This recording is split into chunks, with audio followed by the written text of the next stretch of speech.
correio. Olá, pessoal, como vão vocês? Tudo bem aí? Vamos aqui para a nossa segunda aula do curso, no nosso curso, né, dos 30 livros que todos deveriam ler antes de morrer. Eu já posso morrer em paz porque eu já li todos eles, alguns já 2 vezes. Nós estamos, então, entrando agora no livro 4, lembrando que as primeiras aulas foram 2 aulas de teoria literária, 2 aulas de sociologia da literatura, lembrando que este aqui é um curso livre, eu não sou professor de literatura, mas sou um esforçado, um curioso, um estudioso, um leitor voraz dos meus quase 10.000 livros. Uns 2.000 são de literatura, eu gosto muito. Chegou aqui o cafezinho. E nós estamos no 4º livro. Já falamos do livro do Dante Alighieri, Divina Comédia. É um curso em ordem cronológica. Já falamos do livro Lusíadas de Camões. Já falamos do livro...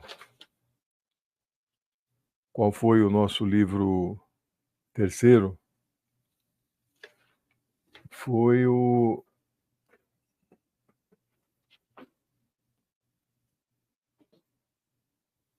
sim, Dom Quixote de la Mancha, do Miguel de Cervantes Saavedra. Tenho gastado 4 aulas cada livro desse, porque eu falo 2 aulas. Cada aula é 1 hora, né? Eu falo da vida do autor e 2 horas eu faço a resenha livre, é a minha forma de resumir o livro do autor. Então, hoje nós vamos para a segunda parte do grande, talvez o maior escritor alemão, Johann Wolfgang Goethe, von Goethe, que não era tão liberal assim como muitos pensam. Ao contrário. Na aula passada, nós paramos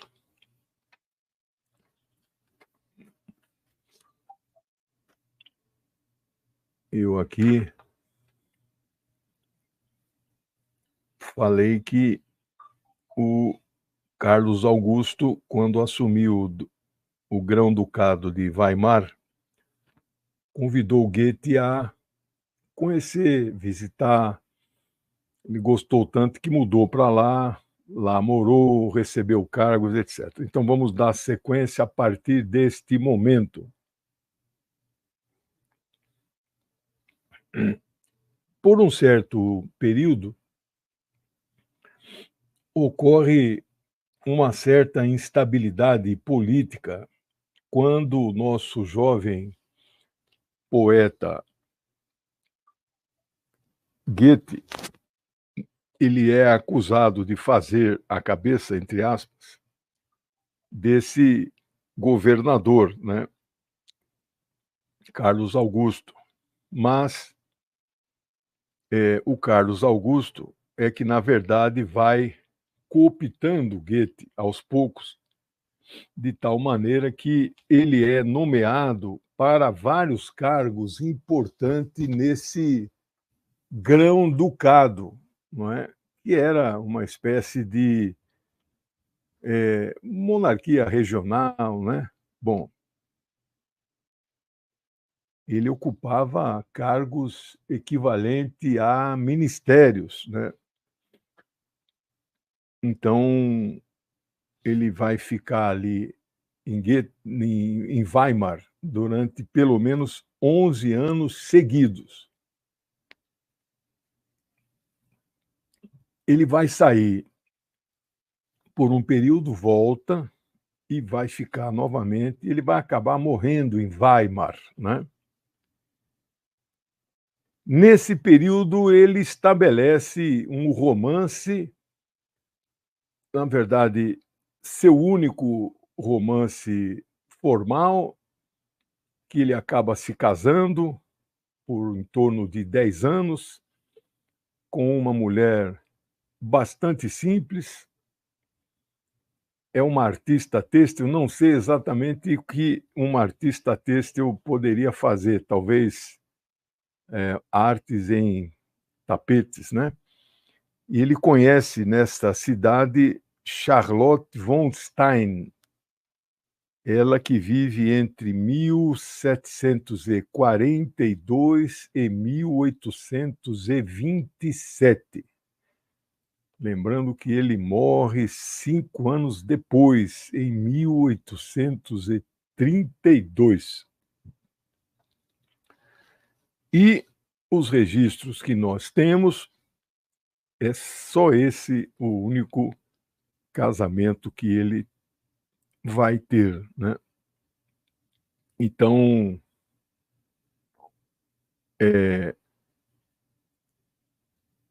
Charlotte von Stein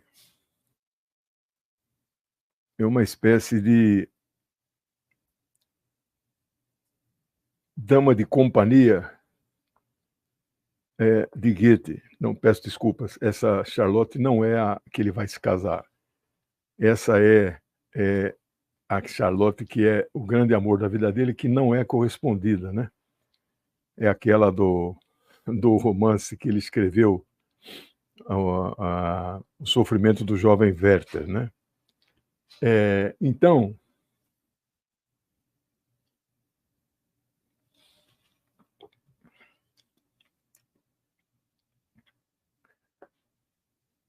ela então é uma espécie de dama de companhia dele e do seu grande amigo poeta, o Schiller, né?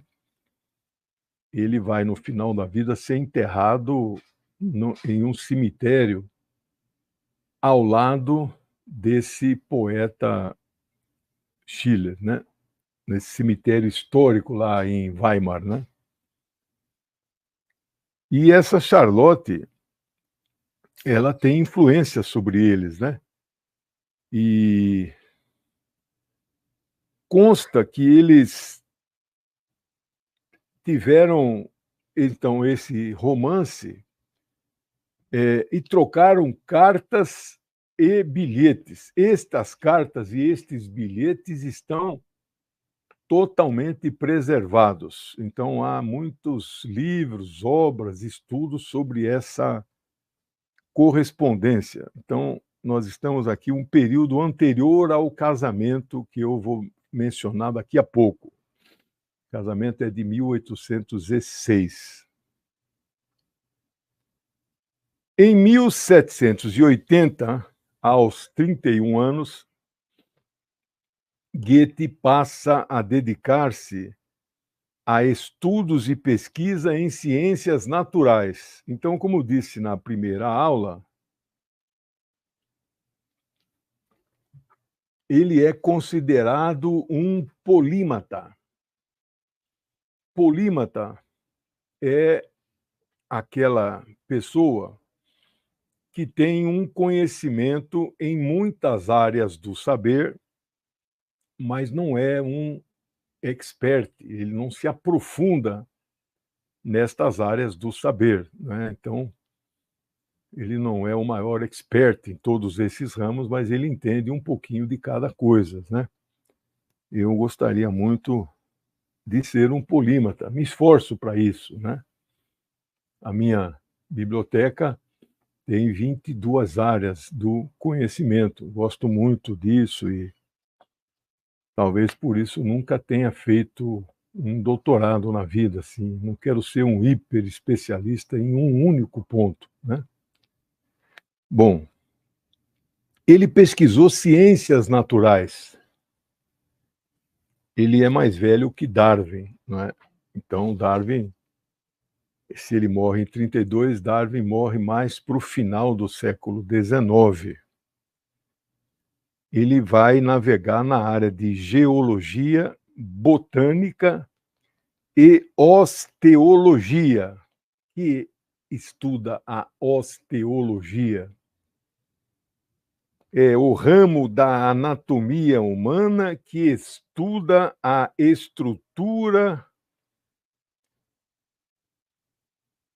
a formação e o desenvolvimento dos ossos e das articulações. Em fins de 1786,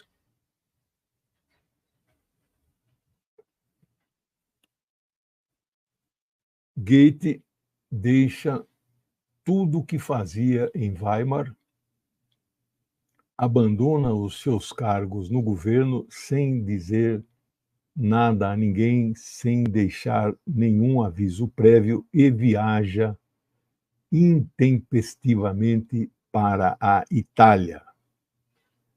Lá passará 2 anos usando pseudônimos, porque ele já era por demais famoso para usar o seu próprio nome.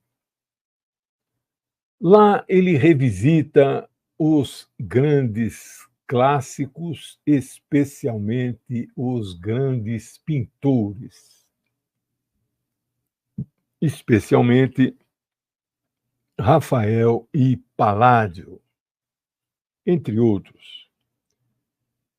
Dedica-se também ao desenho e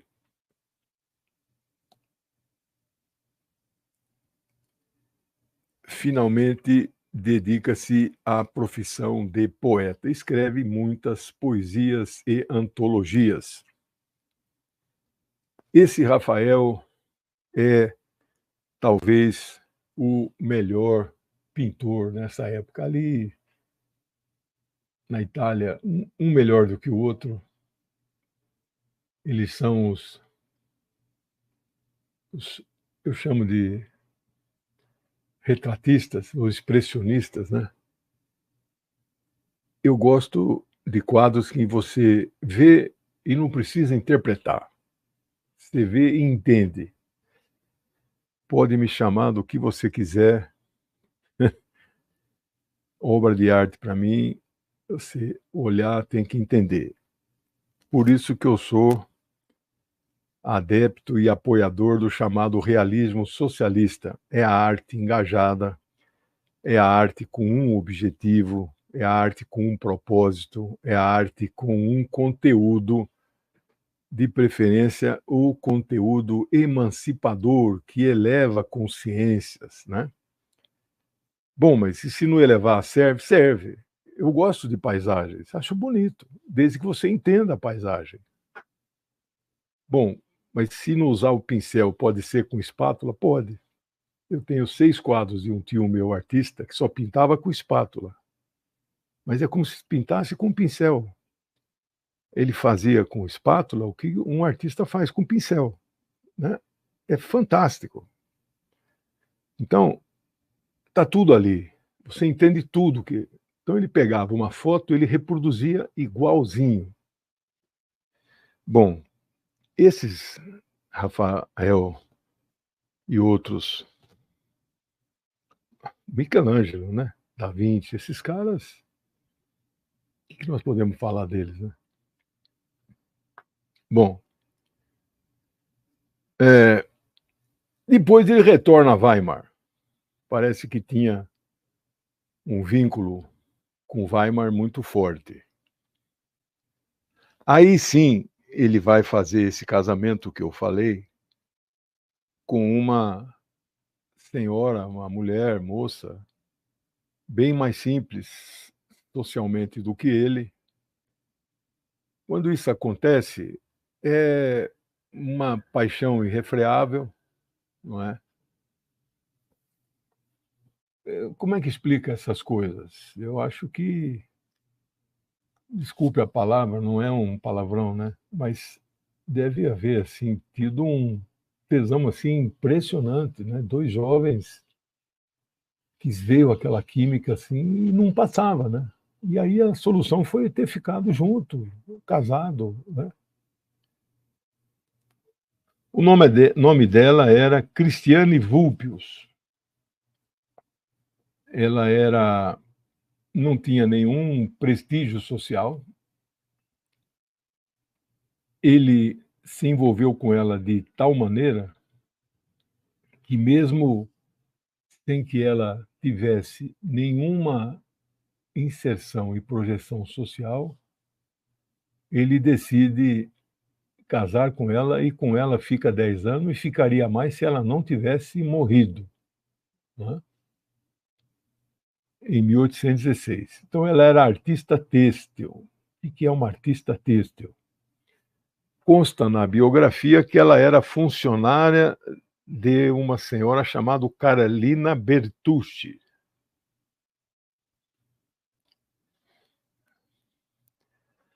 Teve com Goethe um filho, Augusto von Goethe. Esse jovem casou-se com Ottilie Pogwitch.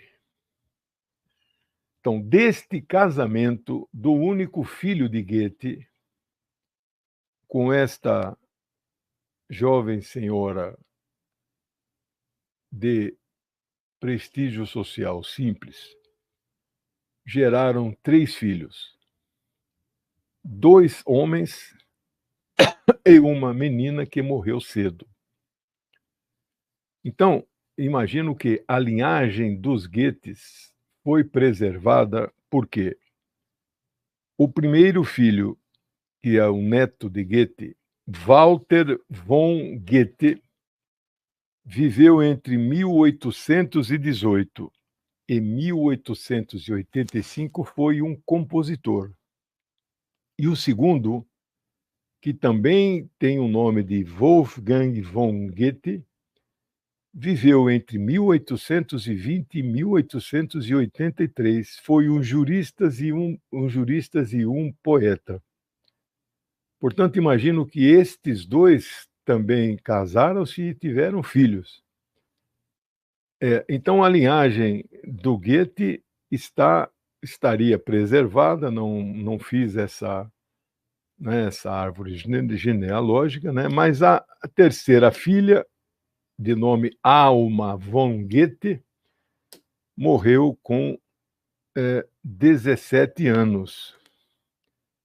Não consta informações sobre ela, né? Então provavelmente não deve ter deixado filhos, né? Bem, esta é uma fase que Goethe é já muito mais famoso do que já foi, né? E ele amplia seus contatos. Também assume vários cargos políticos e culturais de grande importância, alguns até nas áreas de ciência. Isso mais ou menos entre 1791 e 1817. Ele dirigiu na cidade de Weimar, que é muito famosa e é patrimônio da humanidade. Ele dirigiu o Grande Teatro de Weimar. Imagino que é preservado e exista até hoje. E tornou-se conselheiro da Universidade de Jena. Esta é a importante universidade da Turíngia, que é a terceira maior universidade do estado. Turíngia fica uma região no centro do país, que é a capital do estado, são 16 estados na Alemanha, do estado de Erfurt. Erfurt. Nessa universidade, que ele é conselheiro, lembrando que ele ficou famoso pela publicação do Sofrimento do Jovem Werther. O livro que nós vamos estudar, ele ainda não publicou.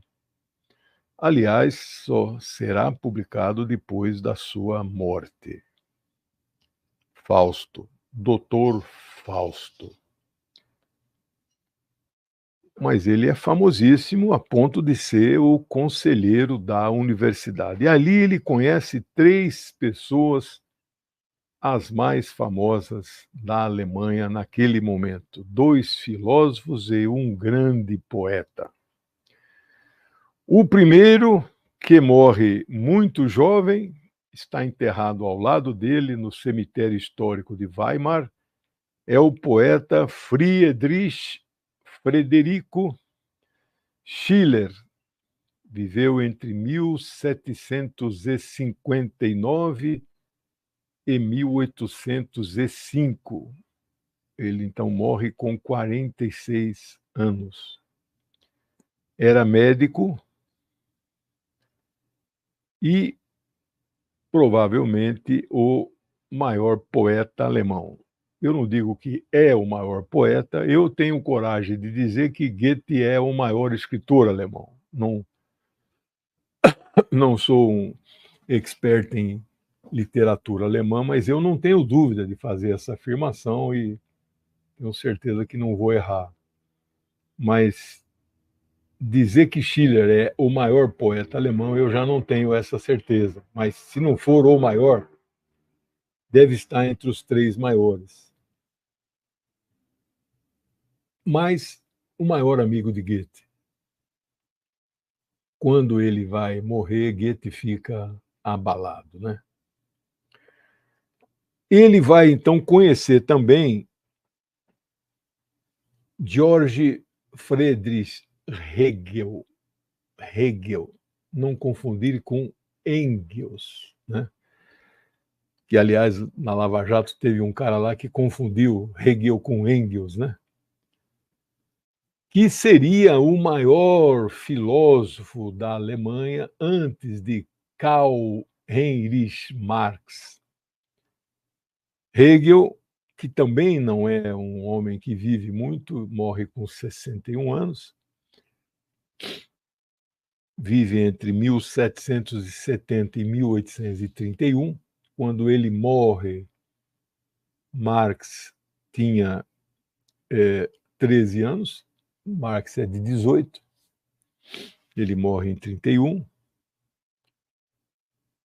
e ele conhece Friedrich Schilling, não confundir Schilling com Schiller, poeta, Schilling, filósofo, que viveu entre 1775 e 1854. Então, a filosofia alemã, quando nós ensinamos Marx na universidade, ensinávamos, né? Eu não ensino mais, só assim cursos, né, à distância.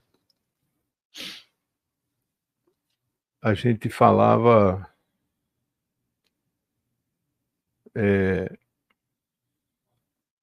autores que influenciaram o pensamento de Marx sobre 3 aspectos: o aspecto da economia, da filosofia e do socialismo utópico. Então, da economia são os ingleses, os fisiocratas, Ricardo e Smith. Do socialismo utópico são o Saint-Simon e o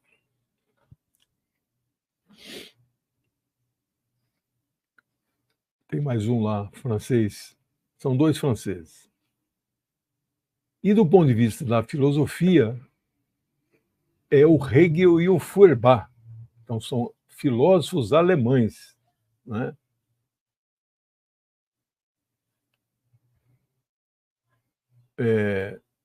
Bem, então temos aqui o Hegel. O Hegel torna-se amigo de Goethe. E Hegel precisa lançar a mão da amizade com Goethe, da ajuda de Goethe. Todo mundo foi jovem um dia, não é? E a fama de Hegel não era suficiente, por mais brilhante que ele fosse como professor. Proudhon aqui, ó. Proudhon. Por mais que Hegel fosse famoso, ele precisou ajuda de Goethe para sair da Universidade de Jena, que era uma universidade famosa, mas a regional, para ser transferido para a Universidade de Berlim, né, onde Marx viria a estudar, né? O Marx poderia vir a ser professor da Universidade de Berlim. Ele estudou lá, fez doutorado lá, né? Bom,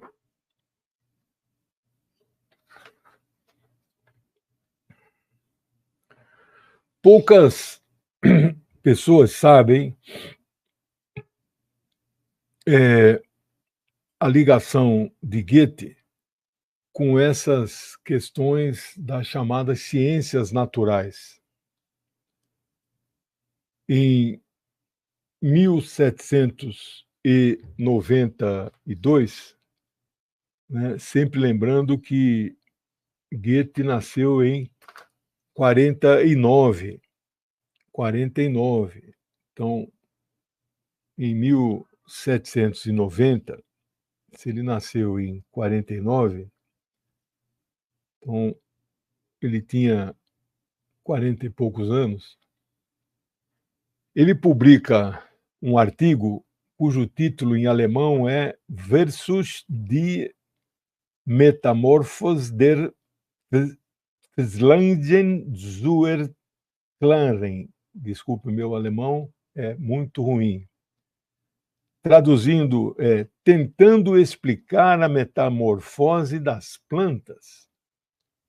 Um poeta e romancista estudando a metamorfose das plantas. Se ele nasceu em 1749,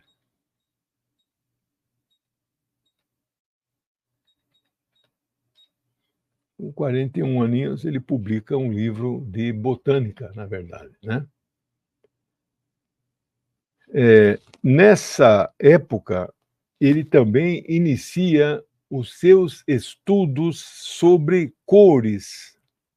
E isso ele vai fazer até o final da sua vida.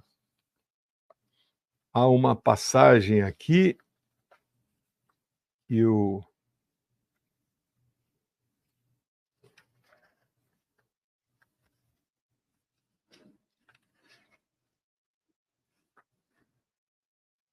deixa eu ver aqui se eu acho.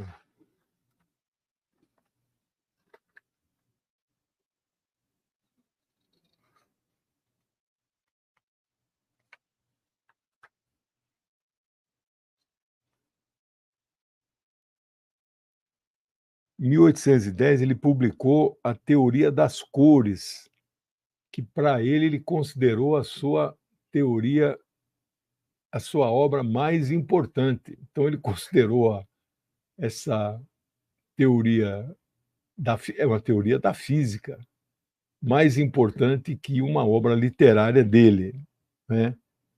Ele caracterizou a cor como uma espécie de resultado, não é, da dinâmica de uma espécie de interação da luz e da escuridão, não é? Então, o título é Sobre a Visão e as Cores. Era um cientista, por isso não é errado nós classificarmos Goethe como um polímata, um verdadeiro polímata. Teoria das cores, que ele estudará até o final da sua vida. Schiller, o poeta, era editor de uma importante revista. O nome da revista era Die Horen. Die Horen. Eles pertencem. Die Horen. Era uma revista que tratava de arte e cultura. E Schiller convida Goethe a colaborar para esta revista literária. A partir daí, isso vai estabelecer entre eles um vínculo de amizade. Alguns autores chamam de uma amizade íntima. Alguns de nós podem estranhar esse termo, mas não há nenhuma segunda conotação, né? É a amizade verdadeira entre dois seres humanos. E eles, então, apoiavam uma concepção estética da chamada antiguidade clássica, como um ideal artístico. Eu compreendo isso. Goethe e seu amigo Schiller se colocavam contra os ideais, a estética revolucionária da Revolução Francesa. Quando você faz uma revolução, você muda ou tudo, ou quase tudo, ou muita coisa, né? Então, você muda as artes, você só não muda basicamente a linguagem, porque a linguagem não é de mudança tão rápida, né? Eles se colocavam contra essas mudanças, eles defendiam o classicismo, então uma estética da chamada antiguidade clássica.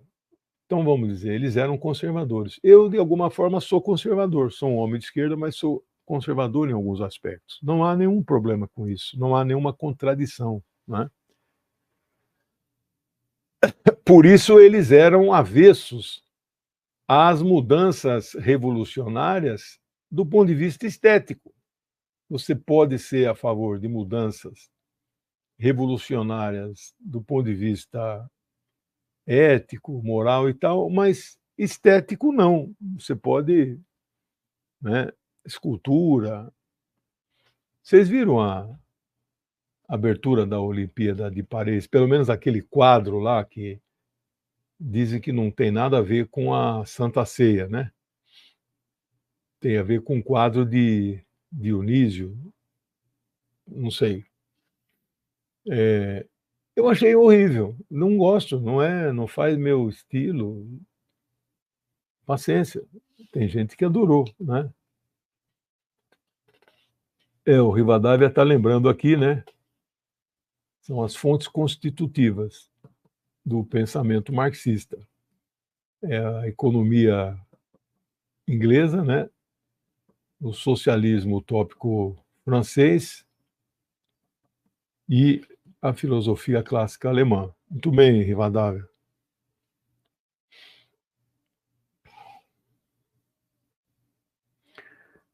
É,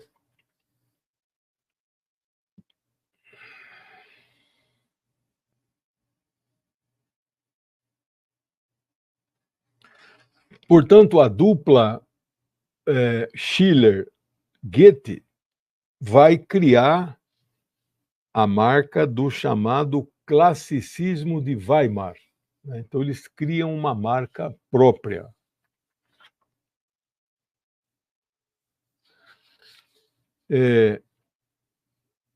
Eu já mencionei aqui o prestígio de Goethe para arrumar o trabalho para Hegel em 1805. Hegel era um jovem de 35 anos.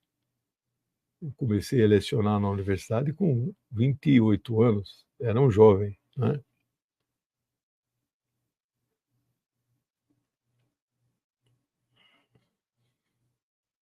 Nesse mesmo ano de 1805, o seu amigo Schiller morre tragicamente, e isso é um baque muito grande na vida de Goethe.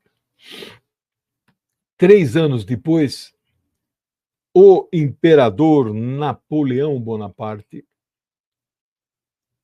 estabelece uma certa aliança com o imperador da Rússia, Alexandre I, antes dele invadir a Rússia, em 1812. Ele vai ser derrotado, claro. E naquilo que ficou chamado como Congresso de Erfurt, ele vai condecorar Goethe. Napoleão condecora Goethe, não é? Napoleão francês condecora o poeta alemão famoso em toda a Europa. Ele condecora neste período de 27 de setembro a 14 de outubro, nisso que chamou então de Congresso de Erfurt, quando neste período foi reafirmado o chamado Tratado de Tilsit. Que tratado foi esse? Um tratado que colocou fim à Guerra da França com a Inglaterra, Rússia e Suécia. É a chamada Quarta Coligação. Então, nessa solenidade, nesse chamado Congresso de Erfurt, tudo ali durava muito, né? De 27 de setembro a 14 de outubro. Né? Isso aí dá quase 20 dias de eventos e congresso, né? No meio dessa festança toda, ele condecora Goethe. Bom, após então essa perda do seu amigo, Goethe acabou adoecendo. Isso é muito comum, né? Ele já tinha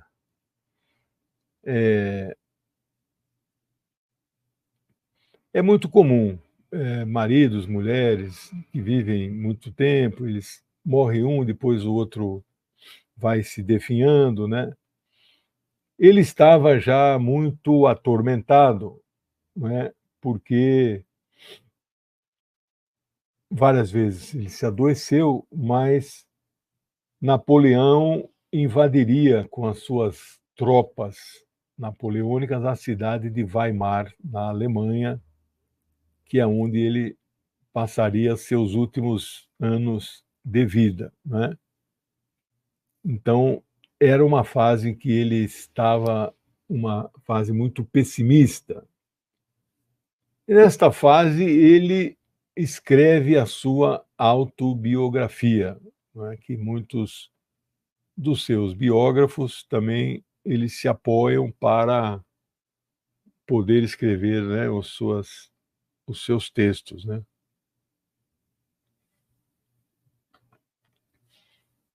Só nos seus últimos anos é que ele vai conseguir nomear um secretário. O nome dele é Johann Peter Eckermann. Este secretário o ajuda a organizar os seus textos e, mais do que isso, o ajuda a fazer revisão destes textos finais.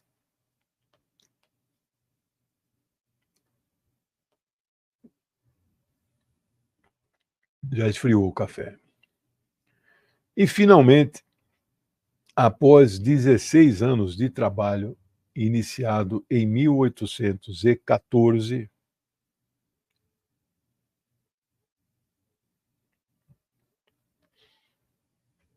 em 1830, apenas 2 anos antes de sua morte, Goethe finalmente conclui a sua opus magnus, a sua obra-prima,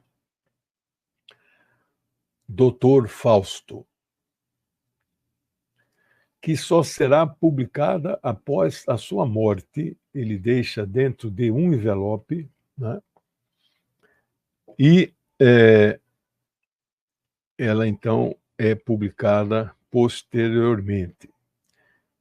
Ele morre em um dia 22 de março de 1832, há exatos 192 anos. Está sepultado no cemitério histórico da cidade de Weimar, ao lado do seu amigo e poeta Friedrich Schiller.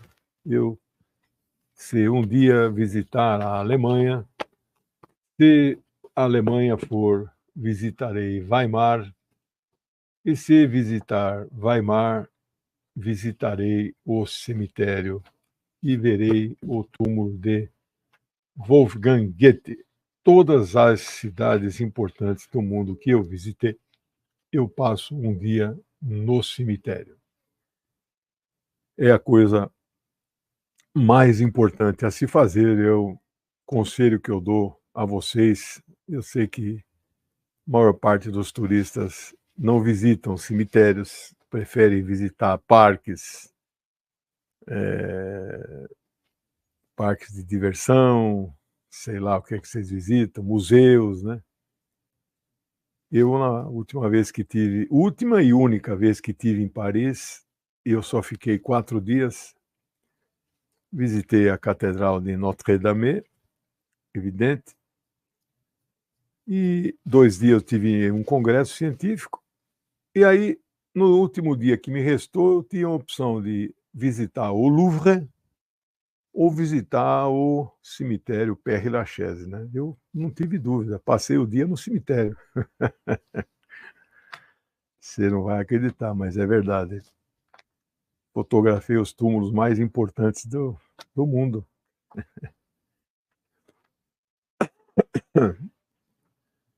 Pessoal, a minha amiga Luísa, de última hora, fez aqui uma pequena apresentação de algumas imagens de Goethe. Então, para não ficar apenas eu falando, então aqui algumas imagens que ela selecionou. Ele era um homem bonito, né? Para a época dele, parece que era um pouco loiro. Essa é uma das muitas traduções. Semana que vem, esse é uma obra de domínio público. Qualquer um pode publicar. Eu, se tivesse uma editora com recursos, eu não consigo publicar nem meus livros, imagina publicar livros de outros, né? Mas é de domínio, qualquer um pode publicar. Então são dezenas de traduções e essa é uma delas. Nada é do que a história do pacto com o diabo. Você vende a sua alma para o demônio, em troca disso, o demônio lhe concede a vida eterna. Que é o sonho, não sei se da maioria das pessoas, mas é o sonho de algumas das pessoas, né? E outros autores também trataram disso, né? Thomas Mann tem um livro também sobre esse assunto e é uma lenda recorrente que vem de muitos anos, mas o Fausto mais famoso, o pacto mais famoso é o do Goethe. O Oscar Wilde, cujo corpo está enterrado em Père-Lachaise, né? Padre Lachaise, Père. Eu visitei, é um túmulo muito bonito. Tá cheio de beijos assim, de batons assim no túmulo inteirinho.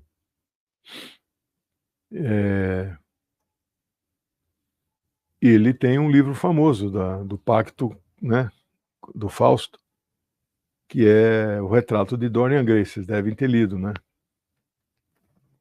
Que é o pacto com o diabo, né?